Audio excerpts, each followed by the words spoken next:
राहुल गांधी की सदस्यता बहाल होने पर लगातार सत्ता दल के नेता कांग्रेस की चुटकी लेते हुए नजर आ रहे हैं। भिवानी पहुंचे कृषि मंत्री जेपी दलाल ने भी यही किया। उनका कहना था कि इतने बड़े नेता को ऐसे भाषण सोच समझ कर देने चाहिए। साथ ही कांग्रेस की भारत जोड़ो यात्रा के दूसरे चरण शुरू होने पर उनका कहना था कि हर पार्टी को यात्रा कर लोगों से मिलने का अधिकार है, लेकिन लोग कांग्रेस के समय पर किए गए बम ब्लास्ट व घोटालों को नहीं भूलेंगे।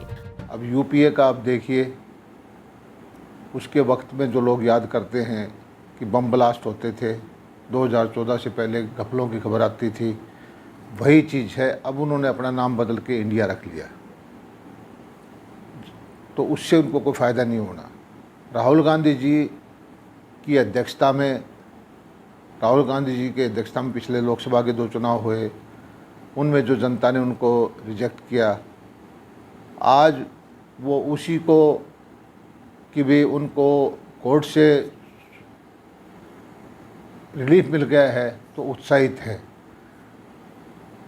मैं समझता हूँ कि राहुल गांधी जी को ऐसी भाषा बोलने की ज़रूरत ही कहाँ थी कि कोर्ट को उनको सज़ा करनी पड़े।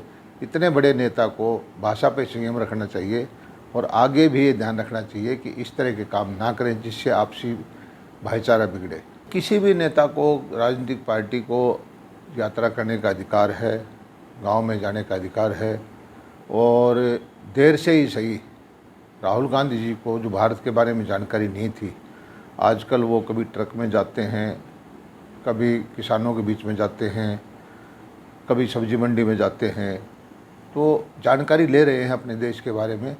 इसमें कोई बुराई नहीं है। उनको जो जानकारी आज से 20-25 साल पहले लेनी चाहिए थी वो आज ले रहे हैं, तो उनको लेने में लाभ है। उनको भी भारत के बारे में जानकारी मिलेगी और अपने जो है उनका ज्ञान बढ़ेगा। हरियाणा कांग्रेस की तिगड़ी एसआरके यानी कि कुमारी शैलजा, रणदीप सिंह सुरजेवाला और किरण चौधरी के बारे में तीखा वार करते हुए उन्होंने कहा कि कांग्रेस को हराने के लिए दूसरे की जरूरत नहीं, कांग्रेस को हराने के लिए खुद कांग्रेस ही काफी हैं। सुने उनका बयान। गुटों में बटी हुई है और छत्र कांग्रेस पार्टी ने पैदा किए हैं। हरियाणा के अंदर भी एक गुट का प्रभुत्व आज है, तो दूसरा गुट जो है अपना अस्तित्व की लड़ाई लड़ रहा है, और उसी श्रृंखला में ये जो यहाँ पर शैलजा जी या हमारे सुरजेवाला जी, ये 3 एक नई तिकड़ी बनी है।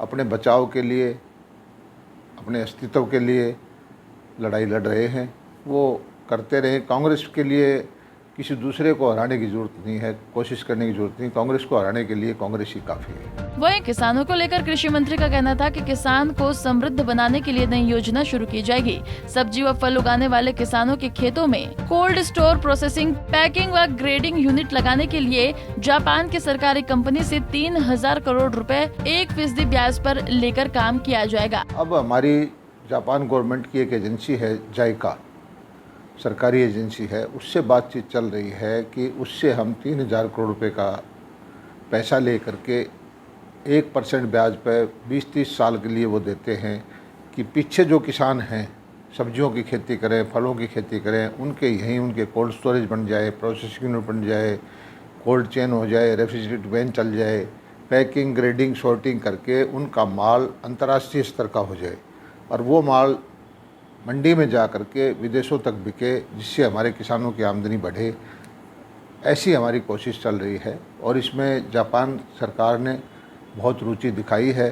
मुझे भरोसा है कि जापान का डेलीगेशन अब अगले महीने फिर आएगा और वो अपना सर्वे कर रहे हैं।